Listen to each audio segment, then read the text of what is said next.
3073. Pada kesempatan kali ini saya akan membahas tentang ekualisasi SPT PPh Badan dengan SPT PPh Pasal 21, 23 dan PPN.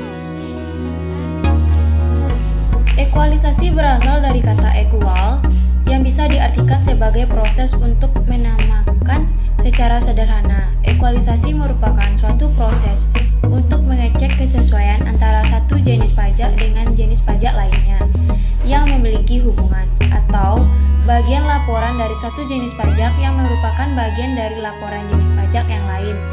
Pada umumnya, ekualisasi pajak terbagi menjadi tiga, antara lain yang pertama, ekualisasi penghasilan PPN, yang kedua, ekualisasi dan dasar pengenaan pajak DPP atau PPN masukan, yang ketiga, ekualisasi biaya dan objek PPh potong pungut. Ekualisasi penghasilan dan objek PPN. Adanya ekualisasi PPN bertujuan untuk menghindari adanya pelaporan pajak yang tidak benar, sehingga ketika terjadi pemeriksaan pajak dan fiskus pajak menentukan adanya selisih terjadi dalam laporan SPT tahunan, badan Anda dapat mengantisipasi dengan bukti-bukti yang dibutuhkan sehingga Anda pun bisa terhindar dari denda karena dianggap tidak membuat laporan.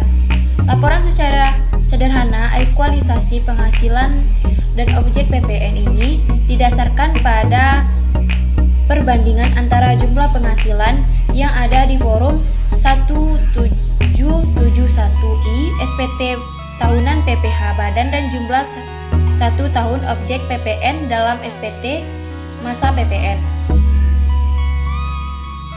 Yang keempat, penyebab terjadinya selisih dalam ekualisasi penghasilan dan objek PPN. Ketika fiskus melakukan ekualisasi penghasilan dan objek PPN, kemungkinan akan terjadi selisih yang disebabkan oleh beberapa faktor, antara lain: 1.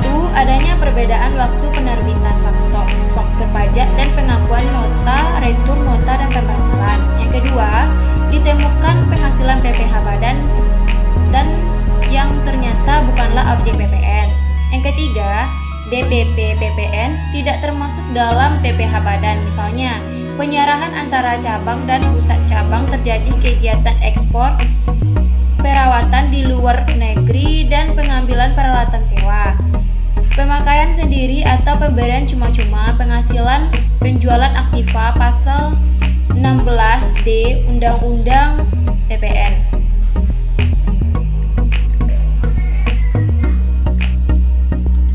Selisih kurs pencatatan pada pembukuan dan penerbitan faktur pajak.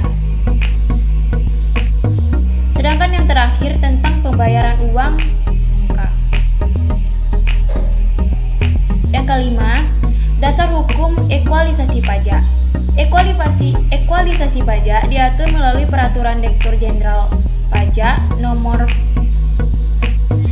Per 04/PJ/2012 tentang pedoman penggunaan metode teknik pemeriksaan untuk menguji kepatuhan pemenuhan kewajiban perpajakan. Akan tetapi, perutan tersebut tidak berlaku lagi berdasarkan Per 07/PJ/2014 tentang pencabutan Peraturan Direktur Jenderal Pajak Nomor Per 04/PJ/2012.